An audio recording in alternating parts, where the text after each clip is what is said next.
El mundo de los pueblos del Antiguo Testamento, que los estudiosos denominan Antiguo Cercano Oriente, estaba dominado por centenares de dioses. El antiguo imperio babilónico, por ejemplo, tenía más de 2000 dioses. Se creía que cada dios controlaba algún fenómeno de la naturaleza, algún oficio, objeto o las diversas especies de plantas y animales. No todos los dioses tenían el mismo rango, algunos tenían mayor jerarquía, otros eran más poderosos y algunos más engañosos. El dios de la podadera era menos poderoso que el dios Sol. En la famosa estela del rey babilonio Hammurabi, puede verse al dios Sol Shamash sentado en un trono y entregando la ley al rey. Las llamas que brotan de sus hombros indican que se trata del dios del sol. Los antiguos imaginaban a los dioses como si fueran humanos, solo que más poderosos, inmortales, más benévolos, pero también más engañosos, despiadados y malignos. Eran otra clase de seres. La gente creía en el impresionante poder de los dioses y les temían por impredecibles y temperamentales. Podían causarle daño a la gente en cualquier momento. Los dioses podían representarse por medio de diferentes símbolos y formas. Por ejemplo, el dios Sol Shamash podía representarse mediante el disco solar y no en forma humana. En la estela victoriosa de un rey asirio, que lo muestra ordenando que su enemigo sea atado por la nariz mediante una correa, puede verse también a varios dioses poderosos, protectores del rey, representados por sus símbolos. El dios del sol por el disco solar, el dios de la luna por la luna creciente, y el dios de la tempestad por un jinete sobre un toro. Los dioses podían ser representados en forma netamente humana, en forma animal o en forma mixta. Ishtar, la diosa madre, a veces era representada como mujer, a veces como leona u otro animal, e incluso como estrella, pues se le asociaba con el planeta Venus, que en el concepto de los pueblos antiguos era una estrella. Marduk, el dios protector de Babilonia, podía ser representado como un ser humano, pero también como un feroz animal mítico. El dios egipcio Horus aparecía como un ser humano con cabeza de halcón. El dios cananeo El se representaba como un hombre con cuernos sobre su cabeza humana.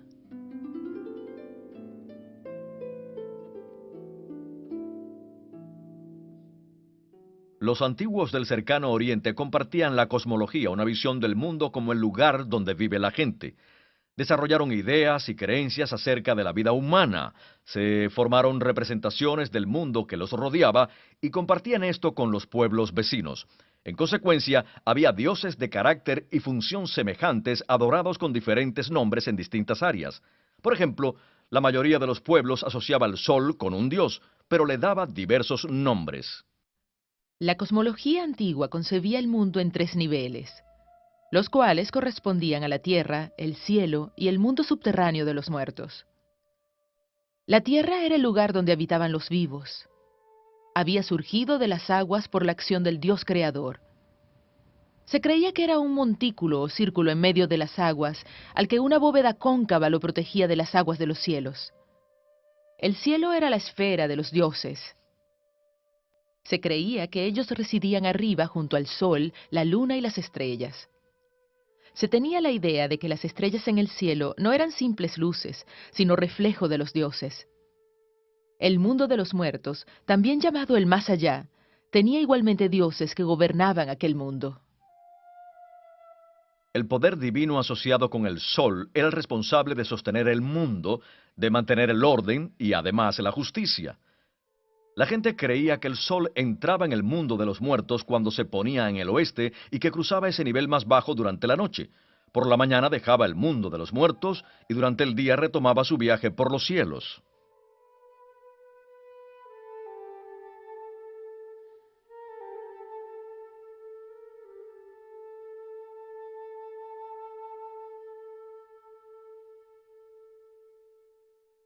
Los egipcios representaban al sol viajando en un barco.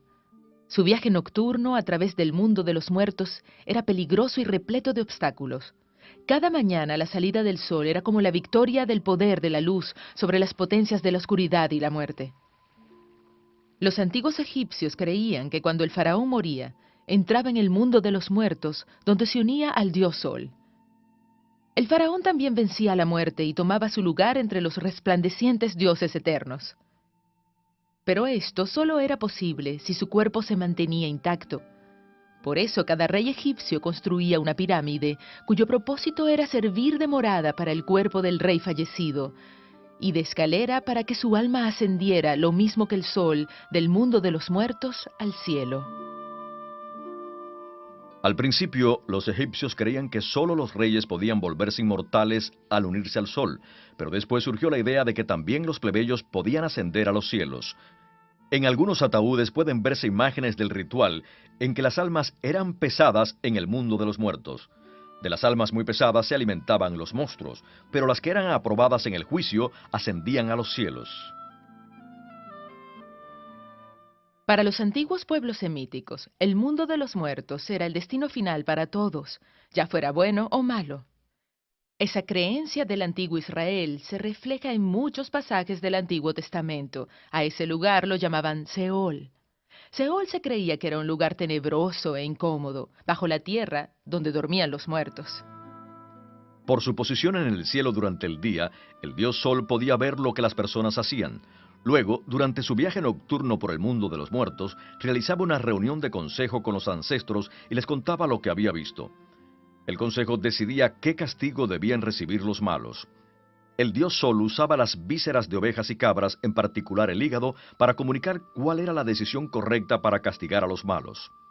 En todo el antiguo cercano oriente, el examinar el hígado de un animal sacrificado era uno de los principales métodos para hurgar en el futuro y saber qué medidas podrían tomarse para protegerse de la mala fortuna. En las excavaciones de templos en todo el cercano oriente, se han hallado réplicas de hígados.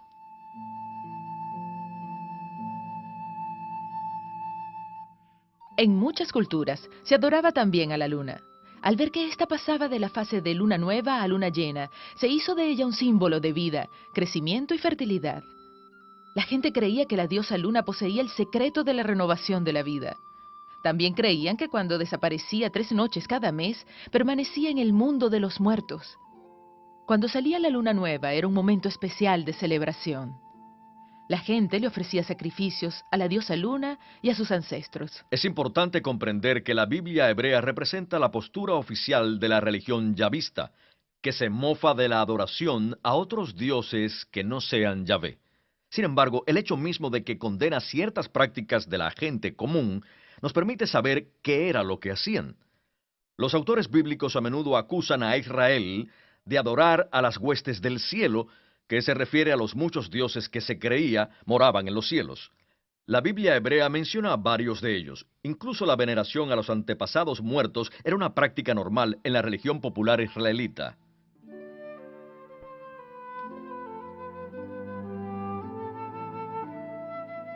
En el libro de los jueces leemos que el ángel del Señor le ordenó a Gedeón derribar el altar de Baal que estaba en el patio de su padre y cortar la imagen de Asera que estaba a su lado. Esta imagen era un poste de madera y más probablemente un tronco de árbol. Se creía que aumentaba la fertilidad y además se usaba en las curaciones. Con frecuencia se menciona en la Biblia. Se erigían cerca de un altar y a veces al lado de altares al Dios de Israel. El rey Josías llegó a retirar del templo en Jerusalén una imagen de Asera. Esta misma palabra se refiere también a la diosa Asera, que era la reina del dios cananeo El. En el corazón mismo de Judá, en un lugar llamado Kirvet el-Com, fue hallada una inscripción del siglo VIII a.C., en la que puede leerse el nombre de Asera. La inscripción dice: «Bendiga Yahvé a Uriahú, pues lo salvó de sus enemigos con su Asera». Algunos estudiosos creen que al menos algunas personas creían que Asera era la consorte de Yahvé. ¿Pero existe alguna evidencia que apoye este vínculo entre los dos? No creo que haya evidencia de eso. Un lugar como este nos dice que durante el período monárquico los israelitas adoraban a diversos dioses, entre ellos Baal y Asera. Pero esto ya lo sabíamos por la Biblia misma. Por eso a menudo los profetas condenaban al pueblo de Israel. Cierto, pero esta posibilidad se refuerza con un hallazgo semejante al norte del Sinaí en un lugar llamado Kuntiyet Ahrut. Ah, ese lugar era un caravansaray. Exacto. Era un lugar de descanso para los viajeros en el cruce de los caminos que llevan a Gaza y al puerto de Eilat. Tal vez hubo allí un centro religioso donde los viajeros oraban y hacían ofrendas a sus dioses. ¿Es cierto que los arqueólogos hallaron allí otras inscripciones? Sí, hallaron inscripciones con los nombres de Baal y él, también una imagen con figura femenina que podría representar a la diosa Acera. Pero no todos están de acuerdo en que el nombre de Acera en estas inscripciones se refiere a la diosa misma. No, tal vez solo sea una alusión a su símbolo. Lo que sí está claro es que la adoración de Acera jugó un papel importante en el antiguo Israel.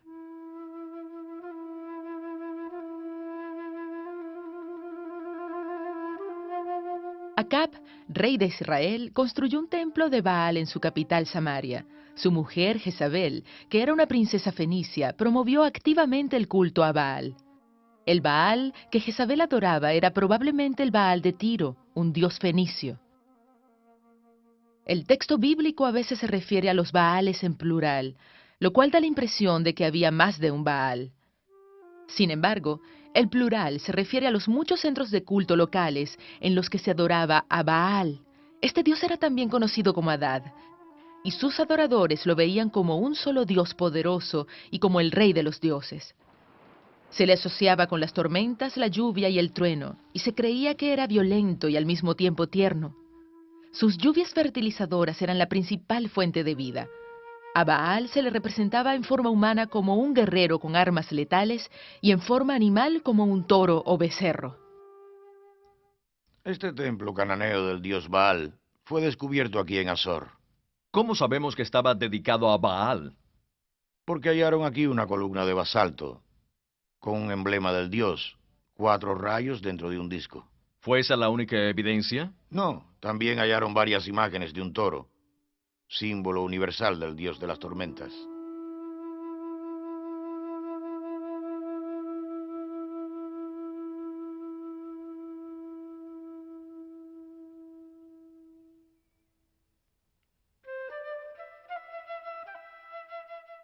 En las historias sagradas de la antigüedad, a Baal también se le representaba como el dios creador, en especial como el poderoso que asestó un golpe al gran monstruo marino y estableció los límites del mar.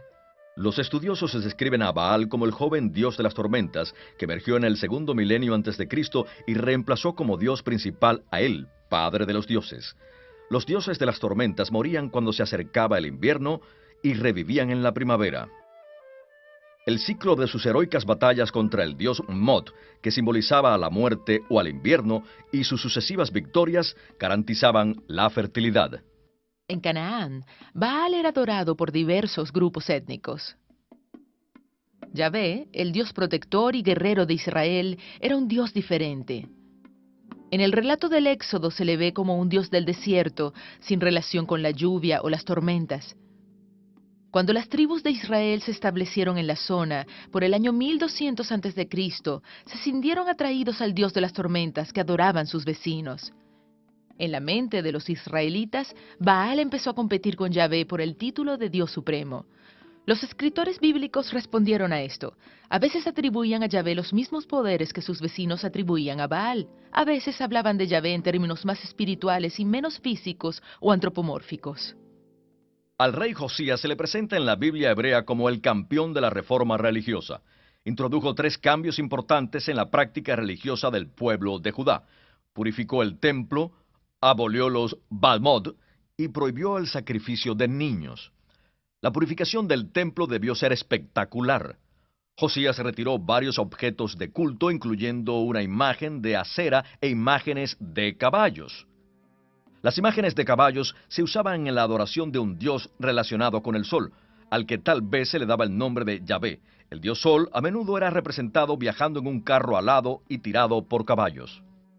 Cada aldea y pueblo en Israel tenía su propio bamá, o lugar alto para sacrificios. Un bamá podía ser simplemente un altar pequeño, pero también podía ser algo más complejo, como un templo con varios altares, vasijas para agua y otros objetos. El rey Josías destruyó los Bamot y de esta manera centralizó la adoración de Yahvé en Jerusalén. Esto permitió controlar la adoración de Yahvé y supervisar lo que sucedía cerca del altar del Señor. Los santuarios importantes tenían también un templo con la estatua de un dios. En todo el mundo bíblico era común ver lugares de sacrificio al aire libre. En la zona de Lam, los arqueólogos hallaron un modelo de bronce de un lugar de sacrificio al aire libre, el cual data del siglo XII a.C.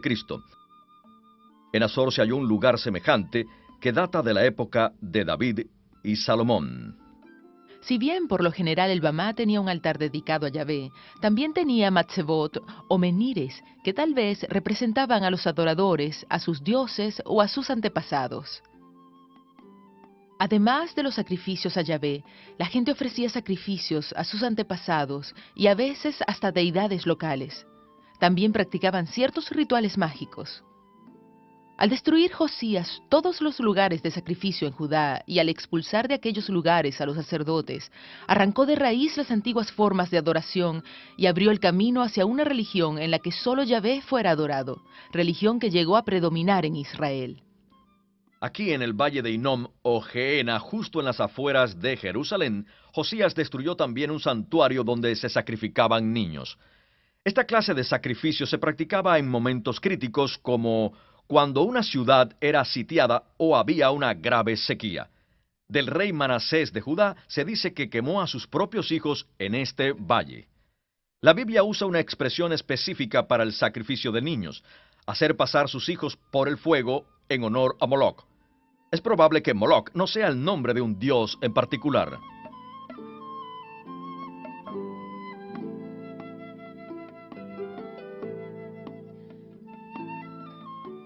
Josías también destruyó el templo de Astarot, que construyó Salomón. Astarot, conocida en Babilonia como Istar, recibía el título de Reina del Cielo.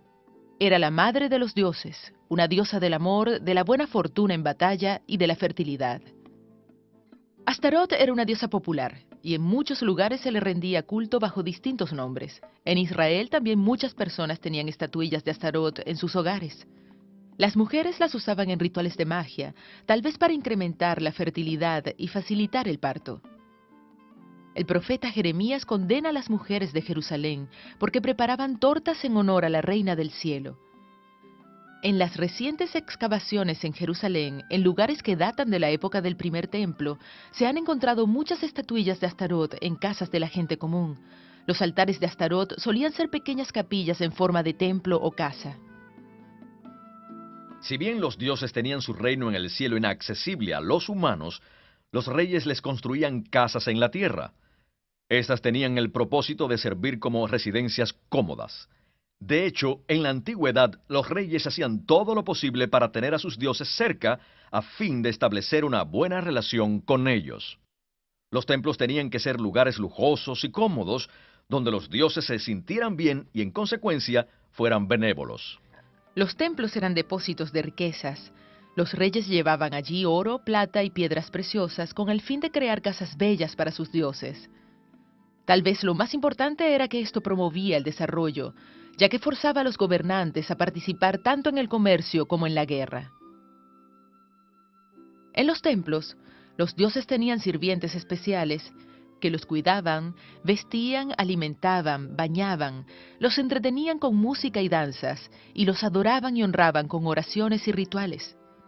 Además de la estatua principal del dios que residía en el templo, también había imágenes de dioses visitantes y adoradores.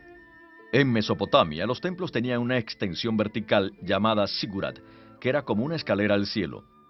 Pero el dios no se encontraba en la plataforma más elevada, como podría esperarse, sino en el nivel más bajo dentro del edificio.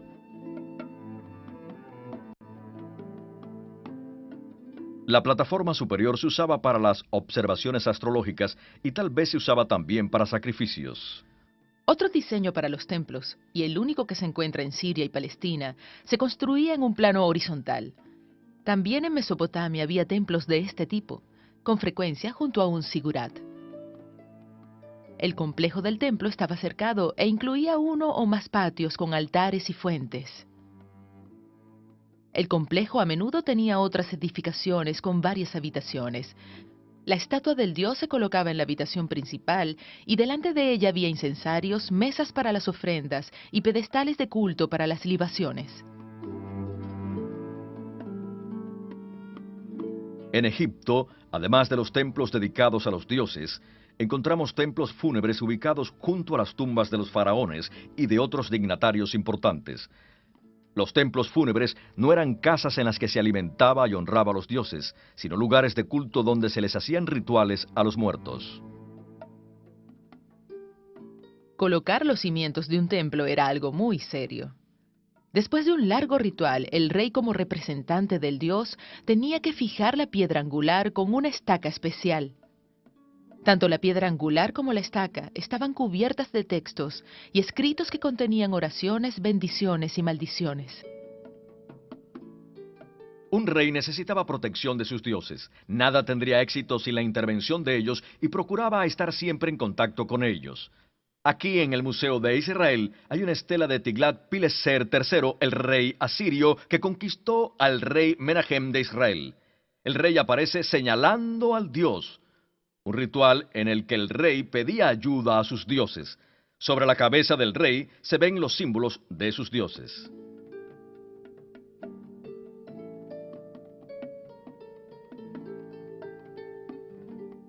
En los palacios de los reyes asirios, por ejemplo en el palacio en Nimrod, vemos muchas imágenes de seres alados. En las entradas hay enormes estatuas de seres alados que son mitad toro, mitad león. Estos seres montaban guardia. Los pueblos del antiguo Cercano Oriente no solo creían en la existencia de muchos dioses, sino que también creían que existía cierta clase de seres alados que no eran divinos ni humanos, sino una clase aparte. Podían ser amigables y también crueles.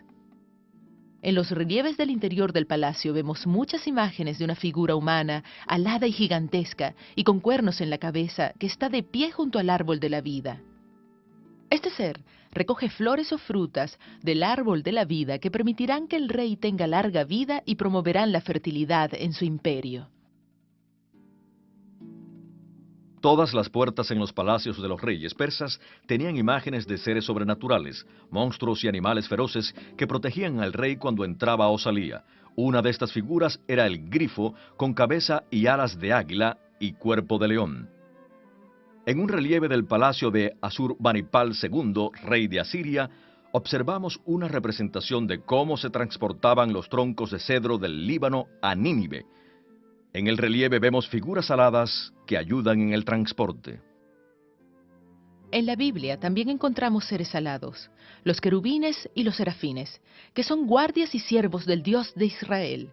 El árbol de la vida en el huerto de Edén era custodiado por 2 querubines, lo mismo que el arca del pacto. En una visión el profeta Isaías vio al Señor sentado en su trono y atendido por unos serafines con 6 alas. Los seres del primer capítulo de Ezequiel tenían 4 alas. El trono es con frecuencia símbolo de poder en los textos bíblicos. Los tronos requieren de protección y apoyo, y no es raro ver leones al lado de ellos. El trono del rey Salomón estaba resguardado por 14 leones. El trono de los reyes de Persia era sostenido por gente de las diferentes naciones que gobernaba el rey. El salmista dice que el Señor mismo afirmará el trono de David para que no sea movido.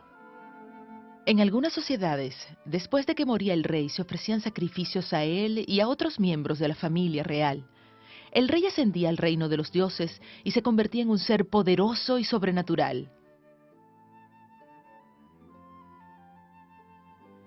La estela de una reina siria que data del siglo VIII a.C.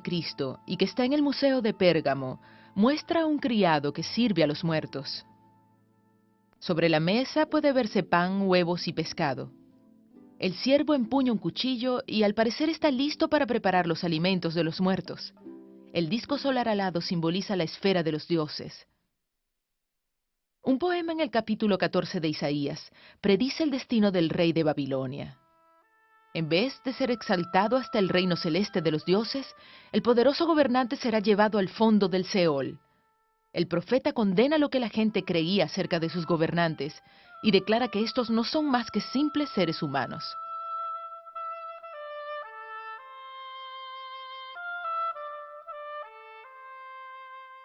La Biblia menciona varios templos no israelitas para dioses tales como Dagón y Astarot. ¿Hay evidencia física de la existencia de tales templos? Sí, claro. Los arqueólogos han excavado muchos templos antiguos de Israel. ¿Me puede poner ejemplos? Sí, en Tel Casil, cerca de la costa, hay un templo filisteo dedicado a Dagón. Aquí, en Azor, se hallaron dos templos más antiguos del tiempo de los cananeos. ¿Este es uno de ellos? Sí, este era dedicado a Sin, el dios de la luna. ¿Cómo estamos seguros de que la identificación es correcta? Pues al fondo de la habitación se hallaron varios mastzebot. Ah, los menires sagrados. Correcto. Y sobre uno de ellos y sobre la estatua de un ser humano había dos símbolos conocidos del dios de la luna. ¿Sabemos la función de estos menires? Es probable que hayan representado a los reyes muertos de Azor. ¿Y esta figura humana? Puede ser el dios de la luna o el sacerdote que le servía. En la ciudadela de Arad, en Israel, los arqueólogos descubrieron el complejo de un templo que tenía un altar de sacrificios y al lado una entrada al lugar santísimo. En cada flanco de la entrada al lugar santísimo hay un altar de incienso. Y en la parte interior hay dos matzebot o dos menires. Los originales de los altares de incienso y los matzebot se hallan en el Museo de Israel. Este templo es probable que haya estado dedicado a Yahvé. De ser así, el matzebat más grande tal vez simbolizaba a Yahvé, y tal vez el más pequeño representaba a algún dios o diosa menor.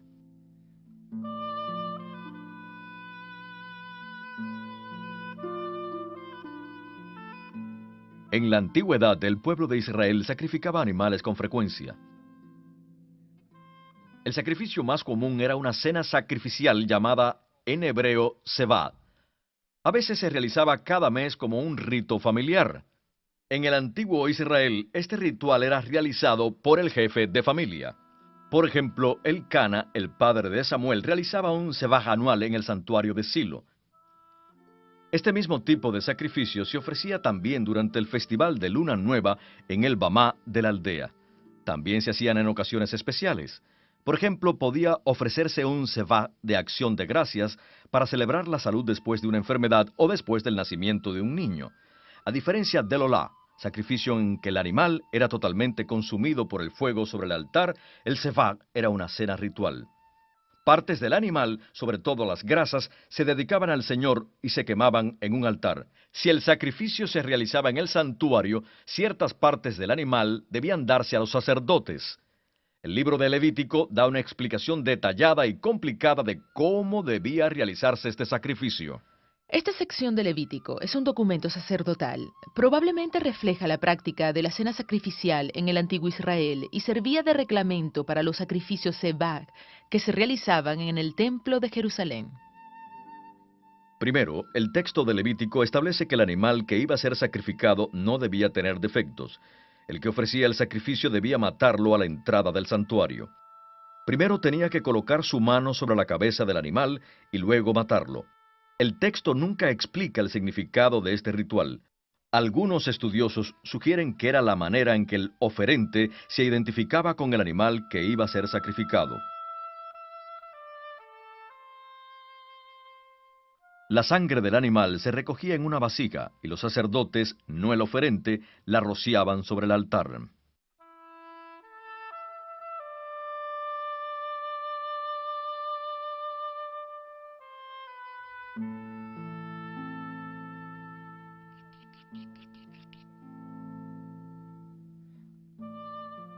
El animal era degollado y ciertas partes se llevaban al altar para quemarlas como un sacrificio de aroma grato al Señor.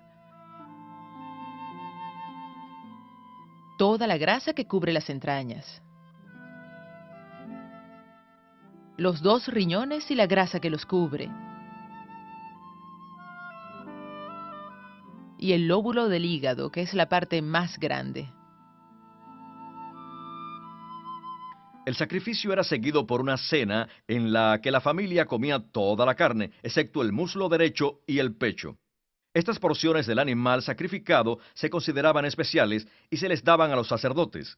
En tiempos más antiguos, el muslo derecho se reservaba para el jefe de familia. Cuando Saúl fue en busca de las asnas de su padre, se encontró con Samuel en algún lugar de Rama. Samuel presidía una comida sacrificial y le sirvió a Saúl el muslo derecho, honrándolo como jefe de Israel. Posteriormente, cuando los sacerdotes recibían el pecho del animal, practicaban el ritual de mecerlo ante el Señor. El libro de Levítico menciona también ofrendas adicionales de pan y aceite de oliva que acompañaban al sacrificio sebaj. El pan era considerado una ofrenda al Señor y se daba a los sacerdotes.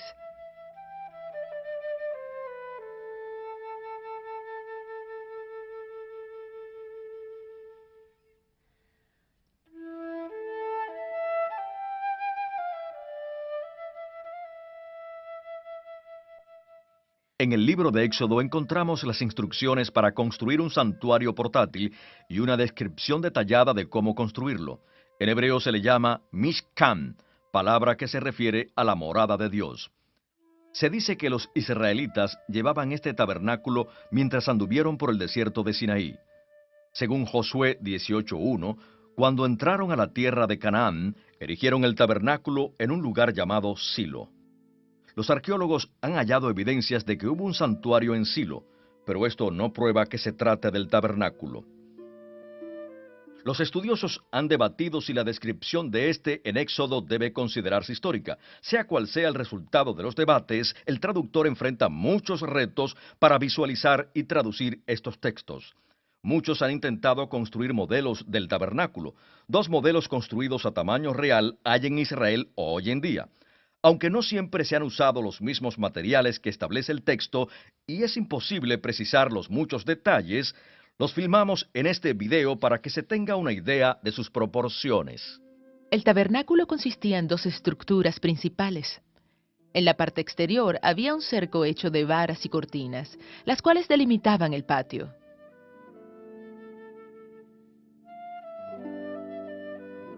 Al patio se entraba a través de una abertura en el lado oriental del cerco externo. La palabra hebrea Mishkan a veces se usa para referirse a todo el conjunto. Sin embargo, con mayor frecuencia se refiere solo a la segunda estructura, a la carpa grande que estaba dentro del cerco. El tabernáculo básicamente era una carpa sobre un armazón de madera. Este lo constituían marcos individuales que se iban uniendo.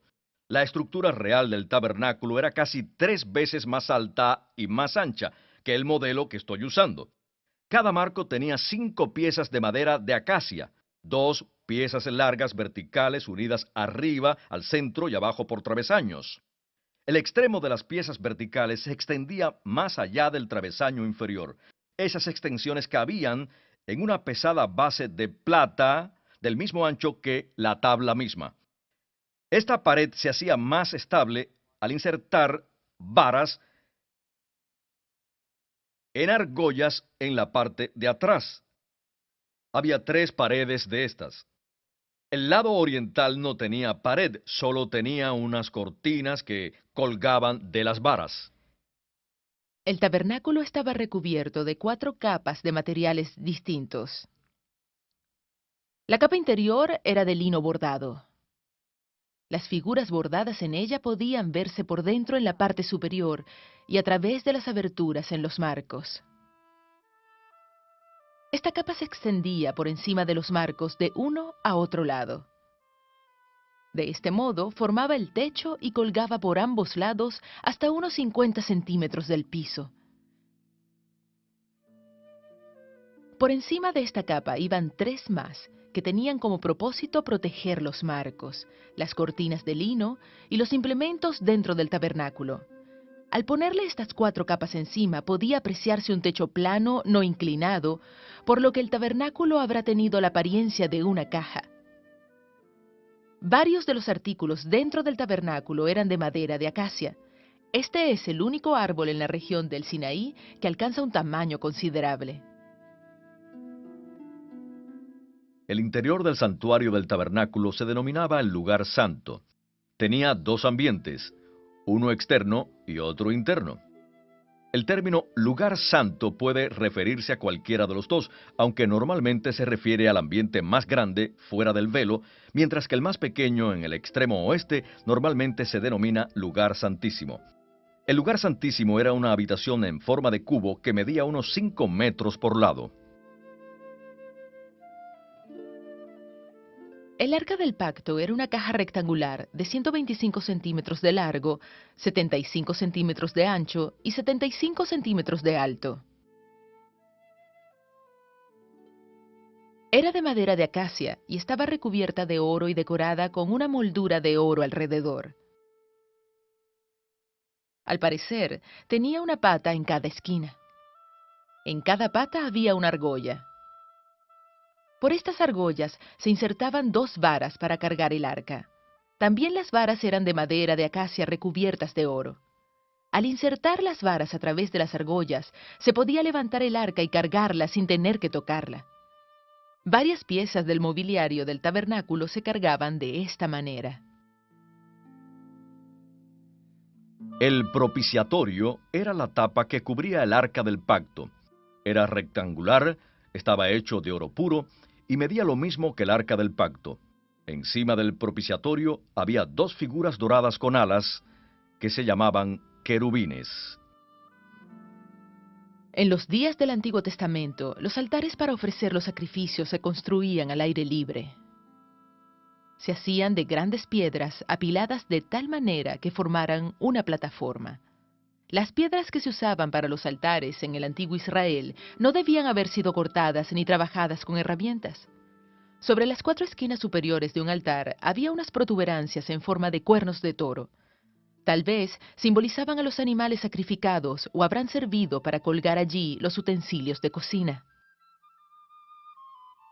El altar del tabernáculo era de madera de acacia, y por fuera y tal vez también por dentro estaba recubierto de bronce. Era hueco y medía como 2,5 metros por cada lado, con una altura de 1,5 metros. En la parte interior del altar había una rejilla de bronce. Probablemente habrá servido para sostener las brasas ardientes y para permitir que las cenizas y la grasa cayeran al suelo.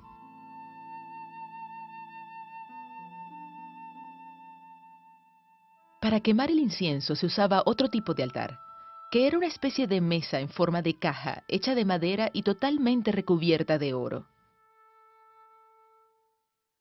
El incienso se quemaba en una pequeña vasija de metal, la cual tenía un asa para que el sacerdote pudiera agarrarla y llevarla al altar. Por lo general, se tomaban brasas del altar y se colocaban en la vasija y encima de ellas se echaba una pequeña cantidad de incienso que al quemarse despedía un grato aroma.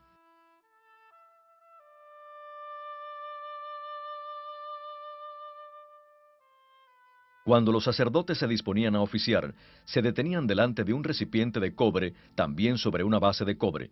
Tal vez este estaba descubierto en la parte superior para poder llenarlo de agua, pero se desconoce su estructura exacta. Los sacerdotes lo usaban para lavarse las manos y los pies. El lugar santo se iluminaba con la menorá, que era un candelabro de 7 lámparas. La menorá estaba hecha de una sola pieza de oro con un tronco central que descansaba sobre una base. De sus costados salían 6 brazos que junto con el tronco central formaban 7 brazos en total. En la parte superior de cada brazo había una lámpara de aceite. En el lugar santo había también una mesa de madera recubierta de oro, en donde se colocaban los panes y los diversos utensilios de oro que usaban los sacerdotes. Otros instrumentos de bronce eran usados por los sacerdotes en el curso del sacrificio. Estos servían principalmente para recoger la sangre de la víctima, para moverla mientras se quemaba, o para remover las brasas ardientes y limpiar el altar. Ofrecimientos de vino o libaciones se le ofrecían a Dios en el tabernáculo en el templo, que se pasaban de una jarra de oro a un tazón, también de oro. La vestimenta del sumo sacerdote consistía en 8 prendas. Primero, como ropa interior, se ponía unos calzoncillos de lino. Sobre estos llevaba una túnica larga que casi le llegaba a los tobillos. Luego se ataba a la cintura una banda larga que estaba bordada con 4 tipos de hilo. Sobre estas prendas se ponía un largo manto azul que le llegaba hasta los tobillos. En el borde del manto se cosían en forma alternada campanillas de oro y granadas hechas de hilo.